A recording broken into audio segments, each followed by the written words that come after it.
Հավատացիք Պապոյանի ժամբյուրնից հայտարարությանը, որ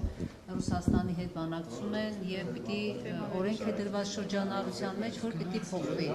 90 օրը դառնա։ Տեսեք, իմ հավատալ չհավատալու հարցը չի։ Եթե մարդ իր տեղում է, ուրեմն ինչ անում։ Գիտի, որ 90 օր է, 90 օրյա ժամկետ է։ Այդ իմանալով, որ 90 օրյա ժամկետը մարդ կա 1 ամիս կանգնում է հերթի մեջ։ Պարզ չի, որ 90 օրը չի հերիքելու բեռնատարի վարորդներին, որ գնան եւ հետ գան։ Դա շատ արագ վերջանում է։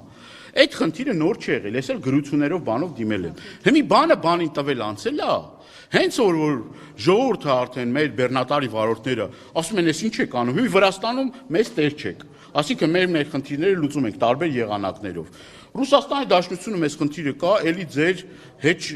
ձեզ հետաքրքիր չի ինչա կատարվում։ Գալիս է հետո ասում են, դե մենք սկսենք բանակցությունները, մի հատ կհասկանանք ինչա։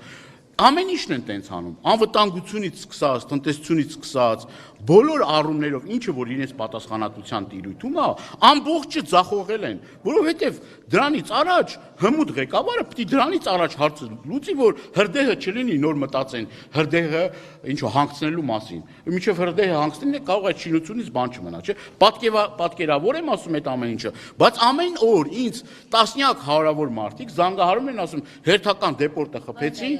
Մակարյան գրել է, որ 300 վարորդ արդեն դեպորտ ունեն եւ դա խնդիր է։ Դա ստույգ թիվ չի, որովհետեւ 2 օր առաջ դրա թիվը արդեն 450 էր հասել։ Այս ընթացքում ավելի են շատացել։ Ընդհանուր նաեւ բեռնատարի վարորդներ կան, որ այնտեղ հիմա չեն կարող բեռնատարները նստեն գան, որովհետեւ գիտեն, որ իրենք կպատժվեն։ Դրանից տուժում է մեր տնտեսությունը, արտահանումները, ներմուծումը եւ այլը։ Հիմա էլ այս մարդիկ դիմել են ծայրահեղ քայլի։ Հայաստանի Հանրապետության մտնող 3 ուրեմն մեր անցակետերը փակել են, որովհետև այս ընթացքում էլի հստակ պատասխան չի տրվել։ Հիմա էլի որ հարց ես տալիս, ասում ես լավ, ժամկետ կարաս ասես, այս մարդը վարկ է վերցրել, այս մարդը վարկային պարտավորվածություններ ունի, տնտեսվարողը պիտի իր ապրանքը տանի, բերի եւ այլ։ Ասում է չէ, դե մեզնից կախված չի։ Ձեզնից ի՞նչն է կախված։ Ստատուս գրել, թիրախավորել եկեղեցին, ամբողջ օրը բացեք այդ ստատուսները նայեք։ Եկեղեցու թիրախավորում, ուրիշ ամեն ինչով զբաղվում են բացի իրենց գործով։ Ընդդիմախոսներին ամենակեղտոտ բառապաշարով թիրախավորելը, այսինքն իրենց գործառույթը չեն կատարում այս մարդիկ։ Խնդիրը դրանում է։ Դուք ձեր տեղում չեք։ Եթե դուք ձեր տեղում լինեիք, օրինակ Վրաստանի հետ կապված խնդիրը կլուծեիք։ Հիմա այդ խնդիրն էլ ավելացել է միկրոավտոբուսների խնդիրը, որ հիմա Վրաստանում էլի բախվել են այդ խնդրին։ Ու այդ խնդիրները կուտակվում է, ու կրկնում եմ, դա տնտեսության վրա շատ բացասական ազդեցություն է թողնելու, բայց դրա մասին մենք էլ ենք զգուշացրել, իրենք էլ պատկան մարմին է, եթե չգիտի, որ 90 օրը պիտի լրանա, չնայած մենք դրա մասին ասել ենք, բայց դու այդ գործին ինչ կապ ունես։ Այսինքն սա խառնվել է իրար։ Չգիտես այդ մարդիկ ինչ են անում։ Ես դրա համար էլ ասի, ՆԳՆ նախարարա թե էկոնոմիկայի, չգիտեմ, ասենք արտաքին գործերի նախարարա թե ես չգիտեմ туриզմի նախարարա, ասենք զբոսաշրջության բան։ Ասենք սա սենց խառնվել է իրար։ Եվ այդ այցելությունները որ կան, որ օրինակ ասում եմ, մենք շատ բարձր մակարդակի հանդիպումներ ենք ունենում, մենք գնում ենք տարբեր երկրներ, Վրաստանի Դաշնության հետ ունենք ընտիր հարաբերություններ, էսա ձեր ընտիր հարաբերությունները Եթե սա անտիրն է, բա վատը ոնց անում, ես չգիտեմ։ Վատն էլ է,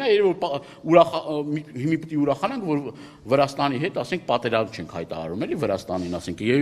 երևի պիտի իրան շնորհակալ լինենք, որ ինչ լավ է, որ մենք այս պահին պատերազմական իրավիճակի մեջ չենք Վրաստանի Դաշնության հետ։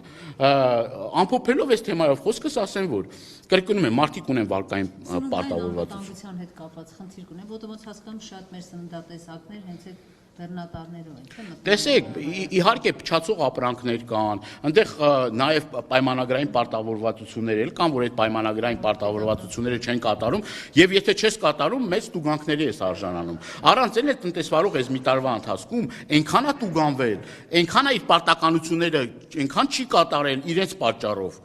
Իրենց պատճառով չի կատարել այդ պարտականությունները, հիմա մի հատ լրացուցիչ այս հարցով էր, բայց լավ մարդիկ ում դիմեն, ինչ ասեն, սաղորը նստած բան է, հեծանիվ է քշում, սրտիկ մրտիկ է բանանում, դուք տեսել եք, ասենք, դե մի հատ թող այդ հեծանիվը նստի, Սրտիկը բանը դնի, մի հատ գնա այդ սրտիկով բանով մի հատ Վրաստան, էլի, ասենք